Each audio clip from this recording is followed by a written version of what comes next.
c'est tous les jours de manche. Et c'est Arnaud Demanche qui nous rejoint. Bonjour Arnaud.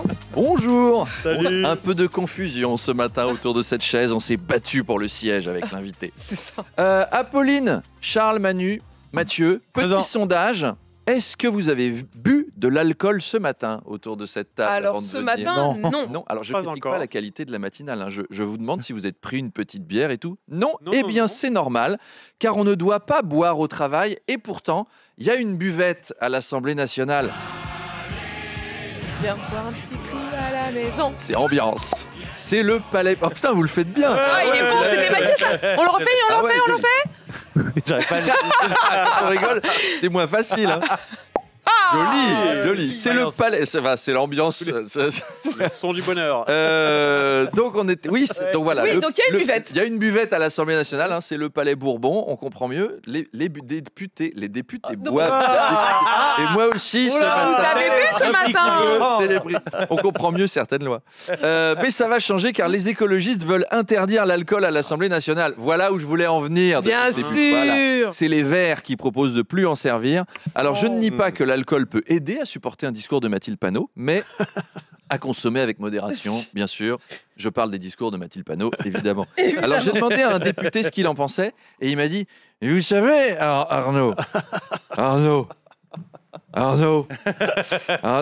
c'est un métier très difficile d'être détupé. Alors, on trouve des astuces pour tenir. Un 49.3, une 16,64, une absinthe, une abstention. Et voilà. Quand est-ce que je peux être interviewé sur RMC dans le matin, là, dans Alcooline Matin? Oh non.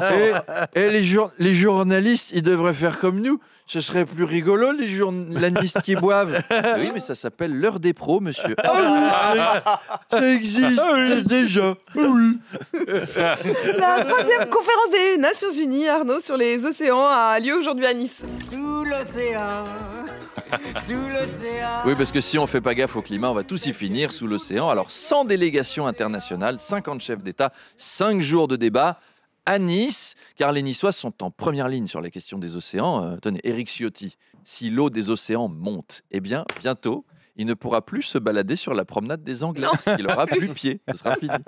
Alors, les plus de 50 ans ont été sensibilisés au problème des océans par le célèbre commandant Cousteau, et ma génération par Nicolas Hulot, le commandant Couche-Trop. Oh, Et ce sommet sera présidé... Ça lui va bien. ah, très bien, très bien. Un sommet présidé par Emmanuel Macron qui se bat contre le chalutage des pêcheurs et contre les chahutages de Brigitte. Mais arrête de chahuter. Vous savez que les mauvaises langues disent qu'Emmanuel Macron, il aime tellement la mer qu'il a épousé la sienne. hein. Oh. Emmanuel Macron sera invité en direct ce soir sur France 2 dans une émission spéciale sur la protection des océans et il sera interrogé par Jean-Paul Lotte, Natacha Saint-Pierre, Sardine Rousseau, Marisol Touraine, Michel Alliot-Moru, le coiffeur Saint-Anne. L'arrêtez pas, jusqu'où Mais il va. aussi des poissons de province comme un rouget de Lille et une truite arc-en-ciel sur les questions LGBT. Voilà, c'était ma liste de jeux de mots pour Monsieur évacuer est pêcheur. le chip. J'en ai plus, je sèche. Oh, Bon, très en vrai, bon. on sait comment ça va se passer. Le président va encore nous dire tout ce que j'ai fait est génial depuis le début. Évidemment, tout n'a pas été parfait, mais nous reconstruirons l'océan en 5 ans.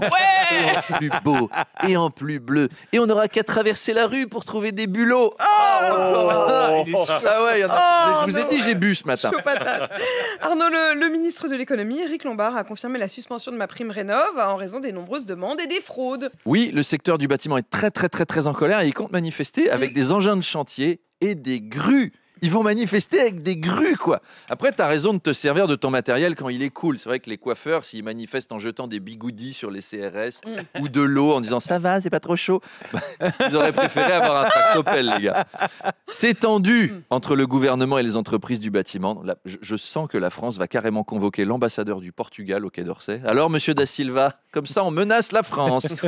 En vrai, je pense que ça va être calme, cette manif des artisans. À mon avis, il y aura même personne. Et Apolline, vous allez inviter un artisan à 8h10 pour comprendre. Et il va se justifier comme d'habitude. Il va nous dire « Non, et moi je voulais venir, hein, Mme de Malherbe, mais c'est mon fournisseur, il n'a pas reçu les pancartes pour la manif, il n'a pas commandé la peinture pour les slogans. Ah, c'est sûr. Oui, mais cette manifestation va avoir lieu quand même. Oh là, moi je pense qu'il va y avoir du délai, hein, Mme de Malherbe. On va compter 2-3 semaines de plus. Hein. En plus, je voyais votre planning, il n'est pas venu manifester, le plombier. Moi, je peux pas commencer à manifester tant que le plombier n'a pas commencé. Hein. C'est au plombier de se bouger le cul. Non, mais monsieur, de toute façon, Madame de Malherbe, tant que j'ai pas d'acompte, je commence pas à manifester. Hein. Le matériel, la main-d'œuvre, tout ça, c'est pas gratuit. Hein. Vous voyez, tout s'arrange au final. Tout s'arrange, Remarque. c'est sûr. Le magnifique Jean-Paul Belmondo. Ah oui, le plombier, l'électricien, le plombier. Avec Jean Lefebvre. À demain. Deux manches pirates, le face-à-face.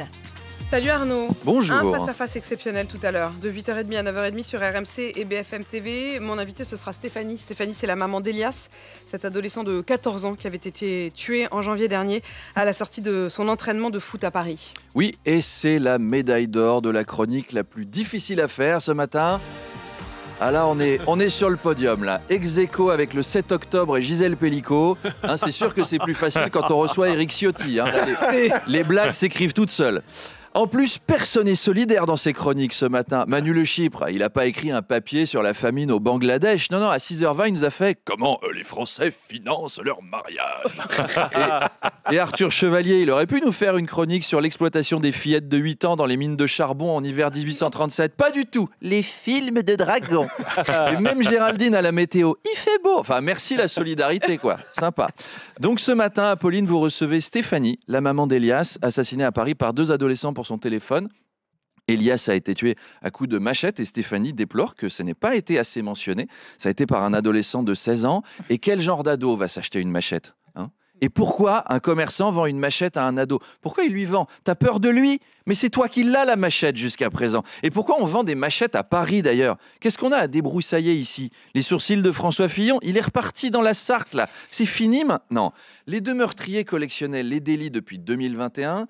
Et le premier commence, je cite, par « port d'armes prohibé et introduction d'une arme sans motif légitime dans un établissement scolaire ». Alors j'ai tiqué sur le « sans motif légitime » quand même. Il y a des motifs légitimes d'introduire des armes dans une école maintenant ? Ça a changé quand même. La liste des délits s'allonge, ce qui suscite la consternation et la colère de Stéphanie.